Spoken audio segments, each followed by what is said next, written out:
আসসালামু আলাইকুম রহমতুল্লাহ। মা বাবাকে নিয়ে কিছু কথা। এই যে আমি নিজে একদিনে এত বড় হয়নি, আস্তে আস্তে আস্তে আস্তে করে বড় হয়েছি। আমার শৈশব জীবন, ছোটোবেলা জন্মলগ্ন থেকে যে নার্সিংটা প্রদান করেছে সেটা হচ্ছে আমার মা বাবা। 80-90 দশকে সেরকম মা বাবা নার্সিং করতে পারতো না, যেহেতু আমি জন্মগ্রহণ করেছিলাম গ্রামে।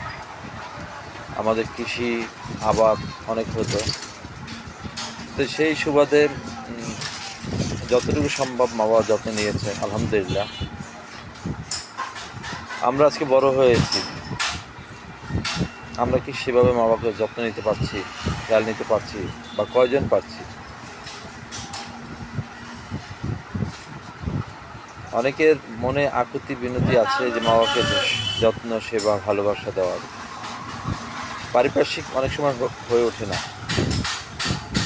আমরা চাইলেই মা বাবাকে যত্ন, খেয়াল নিতে পারি যদি সৎ ইচ্ছা মনে লালন করে থাকি।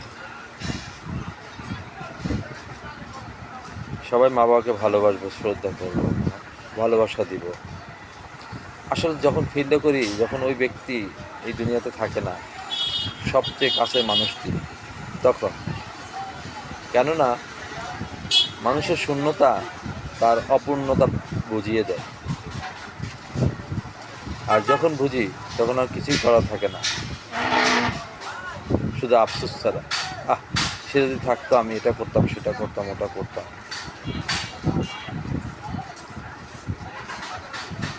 আল্লাহ রব্বুল আলামিন সকল মা বাবাকে সুস্থ রাখেন, সব সময় ভালো রাখেন। আসলে মানুষ অসহায়। এক ছোটবেলা জীবন, সে অন্তত 7 বছর 8 বছর পর্যন্ত নিজে কিছুই করতে পারে না। আবার একজন মানুষ 60 বা 70 বয়স হয়ে গেলে বিভিন্ন রোগে রোগান্তিত হয়ে যায়, তখন সেও কিছু করতে পারে না কোনো মানুষের হেল্প ছাড়া। এই দুইটা মানুষ বয়সে, এক বৃদ্ধ, এক ছোট কিশোর বয়সে, মানুষের হেল্প ছাড়া তারা চলতে পারে না, সাহায্য ছাড়া চলতে পারে না। আফসোস, কিন্তু ছোটোবেলায় অনেকে হেল্প, ভালোবাসা পাওয়া যায়, কিন্তু বৃদ্ধ বয়সে কেউ ভালোবাসা পাওয়া যায় না। তখন মানুষ বুঝতে পারে মানুষের কত প্রয়োজনীয়তা। আল্লাহ রব্বুল আলামিন সুতরাং মানুষকে ভালো রাখেন, সুস্থ রাখেন, এবং সবাই আল্লাহর হুকুম পালন করুন, নামাজ পড়ুন। আসসালামু আলাইকুম ওয়া রাহমাতুল্লাহি ওয়া বারাকাতুহু।